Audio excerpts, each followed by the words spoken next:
खुलुमबाय स्टुडिअ दं आं राजिब बसुमतारी फैगौ 13 मार्चआव बिटिसिआव फैगासिनो दं हादरनि गाहाय मन्त्रि नरेन्द्र मदि बिथाङा आरो नरेन्द्र मदि बिथाङा एबा हादरनि गाहाय मन्त्रि नरेन्द्र मदि बिथाङा बिटिसिआव फैनाय सिगांनो बे समाव गोख्रों फिनजाथाय होदों एबा बाथ्रा बुंथिदों सावताल फरायसा आफादनिफ्राय आरो बिथांमोना फोरमायदों दि 13 मार्चआव हादरनि गाहाय मन्त्रि नरेन्द्र मदि बिथाङा फैनाय मेलाव सावताल हारिनिफ्राय सासेबो बाहागो लाया एबा लानो मोना होननानै बे समाव सावताल दुलाराय सावताल फरायसा आफादनिफ्राय बे समाव खौरांगिरि मेलनि गेजेरजों रोखा फोरमायदों आरो मा जाहोननि थाखाय बिटिसिआव जा हादरनि गाहाय मन्त्रि नरेन्द्र मदि बिथाङा दावबायफैगोन आरो दावबायनायजों लोगोसे गोबां जौगाथायनि खामानिफोरखौ बेखेवना गालांगोन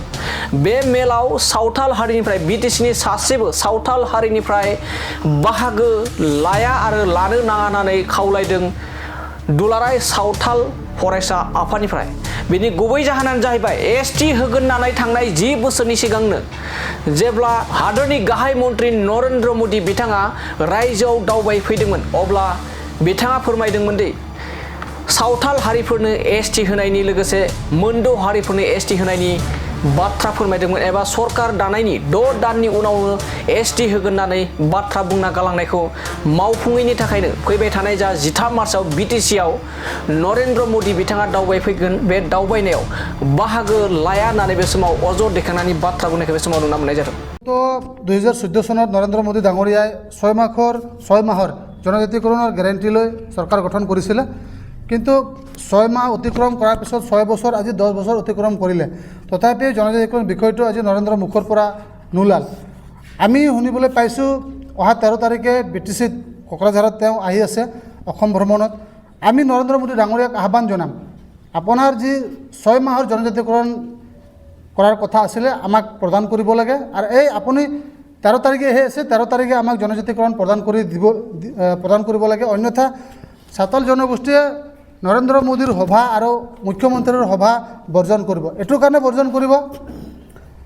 6 মাহৰ জনজাতিকৰণ তেওঁলোকে দিব নোৱাৰিলে আৰু নৰেন্দ্ৰ মোদী প্ৰধানমন্ত্ৰী ডাঙৰীয়া ইমান মিছলীয়া ইমান ঠকবাজিৰ কথা কোৱা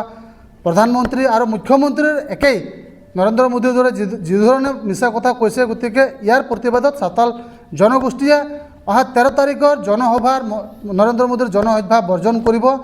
আৰু এজনো সাঁওতাল জনগোষ্ঠীয়ে তাত অংশগ্ৰহণ নকৰিব কাৰণ এনে ধৰণৰ ঠকবাজি প্ৰবঞ্চনা কৰা প্ৰধানমন্ত্ৰী আৰু মুখ্যমন্ত্ৰীৰ কথা শুনিবৰ বাবে সাঁওতাল জনগোষ্ঠী আগ্ৰহী নহয় গতিকে আমি সাঁওতাল জনগোষ্ঠীক আহ্বান জনাইছোঁ 13 তাৰিখে কোনো পৰ্যায়ে কোকৰাঝাৰত যে নৰেন্দ্ৰ মোদীৰ সভা তাত সাঁওতাল জনগোষ্ঠীয়ে অংশগ্ৰহণ কৰিব নালাগে আৰু বৰ্জন কৰি আমি সাব্যস্ত কৰি দিব লাগিব যে নৰেন্দ্ৰ মোদীৰ বিজেপি চৰকাৰ আৰু অসমৰ মুখ্যমন্ত্ৰীৰ হিমন্ত বিশ্ব শৰ্মাৰ বিজেপি চৰকাৰখনে সাঁওতাল জনগোষ্ঠীক প্ৰতাৰণা কৰাৰ ফল বিজেপিয়ে ভুগিবই লাগিব গতিকে আমি আহ্বান জনাম যাতে অনাগত দিনত নৰেন্দ্ৰ মোদীৰ যি 13 তাৰিখে ভ্ৰমণ কৰিব এই 13 তাৰিখৰ ভ্ৰমণ কালত তেওঁ জনজাতিকৰণ বিষয়টো উত্থাপন হ'ব লাগিব বা তেওঁৰ মুখৰ পৰা ওলাব লাগিব আৰু যদি তেওঁ জনজাতিকৰণ বিষয়টো তাৰ মুখৰ পৰা নোলায় বা মুখ্যমন্ত্ৰীৰ মুখৰ পৰা নোলায় তেতিয়াহ'লে